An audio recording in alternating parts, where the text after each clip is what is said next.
Imagine taking the entire annual economic output of Germany. Okay, that's a massive number. Right, now add Japan's entire GDP, and then throw in India and top it off with the United Kingdom. So we are talking about four of the biggest economies on the planet. Exactly. Every car manufactured, every single software subscription sold, every cup of coffee bought in those four major global economies combined over an entire year. That is just a staggering amount of money. It is. But that unfathomable mountain of wealth, Yeah. it is still less than $15.3 trillion. Which is a figure that genuinely tests the limits of human comprehension, honestly. And yet, that is the record-breaking amount of assets under management, $15.3 trillion that BlackRock reported holding in the first half of 2026. Wow. I mean, if BlackRock were a sovereign nation, the capital it controls would make it the third largest economy on the planet. It would trail only the United States and China. And that sheer financial gravity, I mean, that is the entire reason we are putting them under the microscope today. Because when a single institution manages over $15 trillion, they are no longer just, reacting to market forces. Right. They aren't just picking winning stocks anymore. Exactly. They are fundamentally rewiring the plumbing of global finance. They are literally determining how and where capital moves across the globe. And that is the mission for this deep dive. Welcome, everyone. Today we are opening up the transcripts from BlackRock's Q2 2026 earnings call. We're specifically focusing on the commentary from CEO Larry Fink and CFO Martin Small. But we should be clear, our goal isn't just to read off a corporate balance sheet, right? Oh, absolutely not. No one wants to just hear us list off quarter-over-quarter percentages. Yeah, that would be incredibly dry. We are going to explore the mechanisms behind those numbers. We want to understand how the single firm is reshaping public markets, dominating private markets, evolving into basically a technology giant, and ultimately, and this is key for you listening, restructuring your own retirement account. The overarching theme in these transcripts is that BlackRock is no longer just riding the cyclical highs of a bull market. Right. The decisions they are making, the acquisitions they are doing, they represent a structural ecosystem being built in real time. I mean, we're watching a massive shift in how the world's money is sourced, managed, and deployed. Okay, let's unpack this. Because before we can get into the specific architecture of what they are building, we really have to ground ourselves in the sheer velocity of their current operations. The numbers from the first half of 2026 are just staggering. They really are. In just 6 months, they added over $1 trillion in assets under management. $1 trillion in 6 months. Yeah, it's wild. And looking specifically at Q2, they generated $192 billion in net inflows. That single quarter of inflows drove $7.1 billion in revenue. Which represents a 31% jump year over year. Exactly. But the metric that absolutely stops you in your tracks, it isn't even the top-line revenue, it's the operational efficiency. Oh, the margins. Yes, the margins. Their operating margin expanded to 45.9%, nearly 46%. Which is their highest margin in almost 5 years, I think. Right. And just to put that in perspective for you, imagine a local bakery. An operating margin of nearly 46% means they're keeping almost 46 cents of operating profit for every single dollar of bread sold. That is incredibly hard to do in a physical business. It's almost physically impossible in traditional financial services. If a standard wealth management firm wants to double its revenue, they usually have to double their headcount, right? Yeah, they have to rent more office space, scale their physical infrastructure, hire more advisors. Exactly. But a 46% margin, that is a software metric. It tells us BlackRock is scaling like a Silicon Valley tech platform. Adding another $1 trillion in assets doesn't significantly increase their marginal cost at all. If we connect this to the bigger picture, that operational leverage is the absolute crux of Martin Small's argument during the earnings call. The CFO. Right, the CFO. He uses a very specific phrase to describe this. He says the growth is driven by breadth, not beta. Ah, okay. Let's define that real quick, because in Wall Street terms, beta basically just means a portfolio is floating upwards simply because the entire macroeconomic tide is rising. Exactly. Yeah. I mean, anyone can look like an investing genius when the S&P 500 is going up. A rising tide lifts all boats. Precisely. But breadth implies something much more durable. They are seeing consistent, double-digit organic base fee growth. So it's not just a market fluke. No, it indicates that clients aren't just passively parking their money there. They are actively migrating to BlackRock for complex, specific solutions. And they're doing this regardless of whether the broader market is volatile or calm. Which makes sense. When the macroeconomic environment gets chaotic, institutional investors clearly don't want to play puzzle master with, like, 10 different specialized asset managers. No, they want an all-weather partner, someone who can manage the entire portfolio in one place. And BlackRock's confidence in holding that exact position is glaringly obvious when you look at their capital return strategy. I mean, they announced they are accelerating their share repurchases to at least $550 million per quarter. That is a lot of stock being bought back, It is. Between those buybacks and their dividends, they expect to return over $5.7 billion to shareholders this year alone. which represents a 16% increase over their 2025 returns. It is just a massive flex of financial muscle. Definitely. They are essentially signaling absolute confidence to the market that their cash generation is completely bulletproof. But the math here forces a really important question, I think. We know that the traditional ETF market, the basic index funds that just track the S&P 500, that has been in a brutal race to the bottom on fees for over a decade now. Oh yeah, asset managers are practically giving basic ETFs away for free just to attract capital. Right. So you simply do not hit a 46% operating margin by selling cheap passive index funds. The math doesn't work. The only way to drive that level of profitability is through highly complex, high-fee structures. Which completely explains their incredibly aggressive pivot away from standard public markets and directly into private markets and infrastructure. Let's get into that. Because public markets, the globally traded equities and corporate bonds that you are probably familiar with, they are increasingly commoditized. They are. The real frontier for institutional capital right now is the private market. We're talking private equity, private credit, massive physical infrastructure projects. Because these assets are illiquid, the deals are highly negotiated, and consequently, the management fees BlackRock can charge for them are significantly higher. And to capture those higher fees, Larry Fink has sent BlackRock on an absolute shopping spree over the last couple of years. They really have. The transcripts highlight 3 massive acquisitions. First, there's HPS, which closed in July of 2025. That gave them a massive foothold in private credit, just as traditional banks were pulling back from corporate lending. Right. And then second, there's Preqin, Preqin, yeah. which is essentially the premier data analytics provider for the notoriously opaque private markets. Information is power there. Absolutely. Yeah. And third, GIP, or Global Infrastructure Partners. That's a firm that physically owns and operates things like international airports and energy pipelines. Okay, but I have to challenge the narrative Fink is spinning here for a second. Go for it. Wall Street history is littered with massive firms that try to buy their way to growth. I mean, they execute these mega mergers, the integration becomes a complete logistical nightmare, the corporate cultures clash. Are we sure BlackRock isn't basically just buying billions in AUM to artificially inflate their top-line numbers, just to keep shareholders happy for the next few quarters? Well, what's fascinating here is that it's very valid skepticism, and it's actually one that Fink directly addresses in the earnings call. Oh, he does. Yeah, he outlines a very strict M&A philosophy. He argues that BlackRock does not buy companies to acquire their revenue or artificially pump their AUM. Then what are they buying? They acquire companies strictly for capabilities that their clients are demanding, but that BlackRock simply cannot build internally fast enough. Ah, I see. They are acquiring the engine, integrating it into their massive global distribution network, and then running massive amounts of client capital through it. So they aren't buying a finished business, really. They're just buying a new piece of machinery to plug into their existing factory. Precisely. And Fink points to their acquisition of SpiderRock as the ultimate proof of concept for this entire strategy. I remember that one. Right. They bought SpiderRock, which is a firm specializing in highly complex options overlay strategies, about 2 years ago. And at the time, they didn't just want SpiderRock's $4 billion on their balance sheet. $4 billion is almost a rounding error for them anyway. Exactly. What they wanted was the capability to offer customized yield generation strategies to their massive existing client base. And within 2 years of plugging SpiderRock's capability into BlackRock's distribution network, its AUM nearly tripled. It went to $13 billion. Wow. Tripled in 2 years. Yep. And they expect to replicate that exact same explosive scaling process with HPS in private credit and GIP in infrastructure.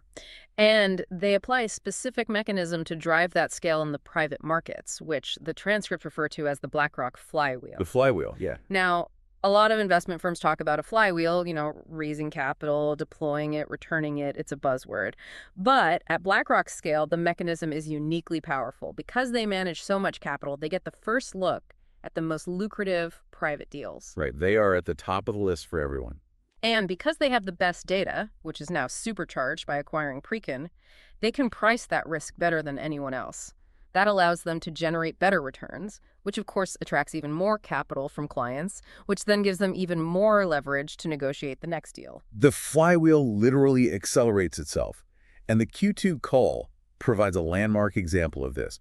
It's a massive integrated ecosystem executing a deal that almost no other firm on earth could pull off. You're talking about the data center deal. Yes, the Aligned Data Centers transaction. This stood out as one of the most significant moments in the transcript for me. It is the largest data center infrastructure transaction ever announced. And to pull it off, BlackRock didn't just use one pocket of money. No, they didn't. They combined forces across AIP, which is their alternative investments arm, their newly acquired GIP infrastructure team, and MGX, which is an Abu Dhabi-backed technology investment company. And the strategic implication of this deal just cannot be overstated. I mean, every wealth manager is currently telling their clients they need exposure to the artificial intelligence boom, right? Right. Everybody wants in on AI. But usually that just means, buying shares of NVIDIA or Microsoft. That's buying the public stock. Exactly. But BlackRock is taking a fundamentally different approach. They recognize that the bottleneck for AI isn't just software anymore. It's the physical constraints. It's electricity, cooling, massive real estate footprint. The actual infrastructure. Right. By marshaling capital across their alternative and infrastructure arms, BlackRock is physically funding the concrete, the copper, and the cooling towers that the next technological revolution requires to function. They're turning the physical bedrock of the AI boom into a yield-generating product for their clients. That is brilliant. It really is. But, managing an operation that spans from a basic $15 ETF all the way to a multi-billion-dollar private data center consortium, that requires an incomprehensible amount of computing power. Oh, absolutely. You simply cannot track risk across that many disparate asset classes with human analysts and Excel spreadsheets. And here's where it gets really interesting. This brings us to a major revelation in the transcripts. We really need to stop viewing BlackRock as a traditional Wall Street asset manager. I agree completely. Functionally, they operate much more like an elite Silicon Valley technology firm. And the financials back that up entirely. I mean, their technology services and subscription revenue, which is almost entirely driven by their proprietary Aladdin platform, it saw its annual contract value grow by a massive 15% year over year. Aladdin is just fascinating. For those who don't know, it stands for Asset, Liability, and Debt and Derivative Investment Network. A very long acronym. Very long. But it is essentially the central nervous system for a massive chunk of the global financial industry. Institutions, pension funds, even rival asset managers, they all pay BlackRock huge recurring subscription fees just to use this software. Right. They use it to analyze variables across public and private markets to determine their risk exposure. It processes millions of trades and runs historical stress tests almost instantly. But BlackRock isn't just leasing this software out as some sort of side hustle, right? No, not at all. Yeah. They are aggressively turning that computational power inward to actively drive returns. Which brings us to their systematic equity platform. Yes. Fink highlighted that the AUM for this specific platform doubled. It went from $200 billion to $400 billion in just 2 short years. And to understand why a staggering $200 billion flowed into this platform so quickly, you really have to look at the mechanics of systematic investing. It's very different from traditional investing. Exactly. Traditional stock picking involves a human portfolio manager sitting in an office, reading a company's quarterly reports, analyzing their debt, and making a subjective judgment about whether the stock will go up or down. Humans have biases. Right. But systematic investing completely removes the human subjectivity. Think of it like a global weather forecasting supercomputer. In the olden days, a meteorologist might look at the cloud formations, measure the barometric pressure, and make an educated guess about a storm. Sure. But today, supercomputers ingest millions of micro data points from satellites and ocean buoys to model the exact trajectory of a hurricane.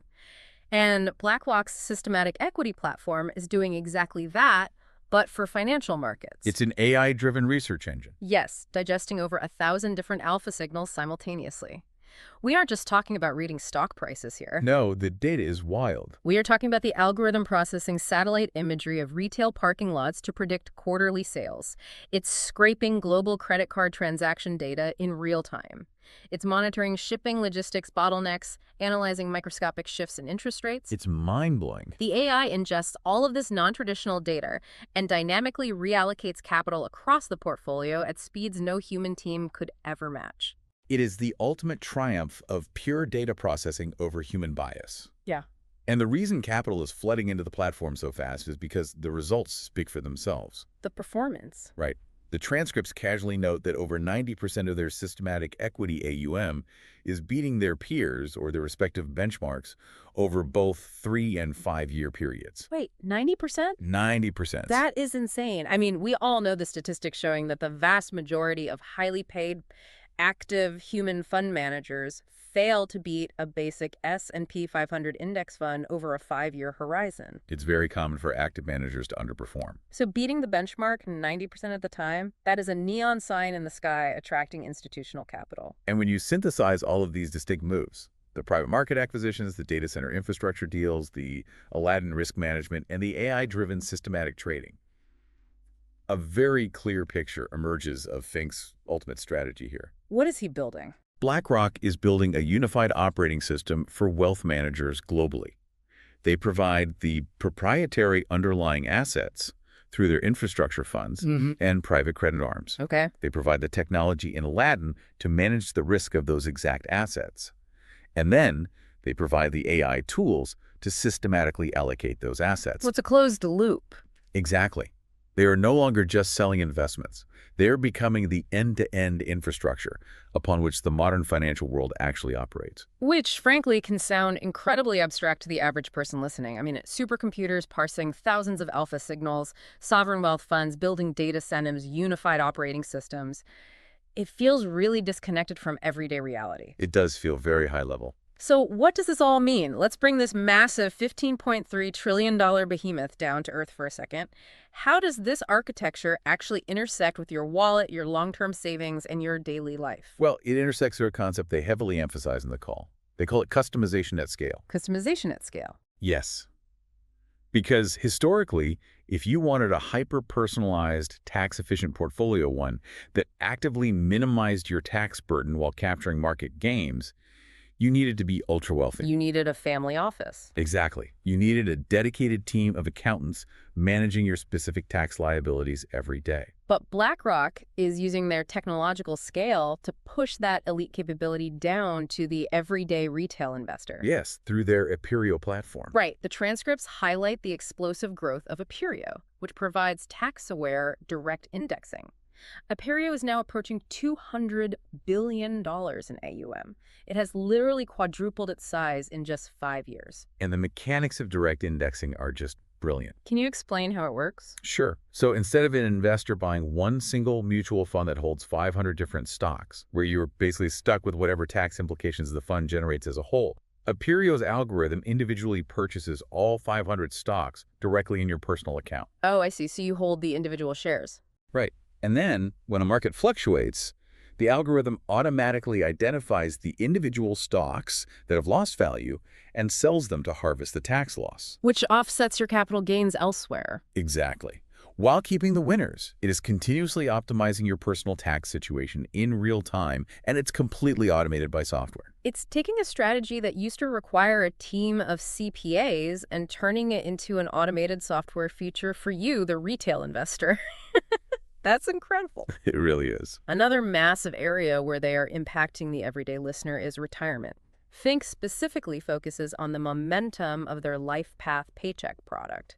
It has already captured $30 billion in AUM. And LifePath Paycheck represents a fundamental structural shift in how we think about retirement savings. Now so? Well, think about the traditional target date fund in your 401k.